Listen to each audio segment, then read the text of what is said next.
आ गई है। ये देखो आज मेरे हाथ में फाइनली मिल ही जाता है। मेहनत करते रहो, आगे बढ़ते रहो।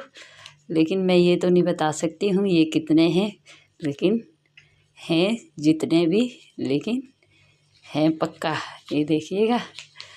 तो चलिए बने रहें, आप भी बने रहें, मैं भी आपके साथ बनी रहती हूँ, आप भी मेरे साथ बने रहें। आगे क्या क्या होता है तो ये देखिएगा। पूरा ब्लॉग देखने के लिए जाएंगे RL77 YouTube channel Lakshmi Rawat Lakshmi.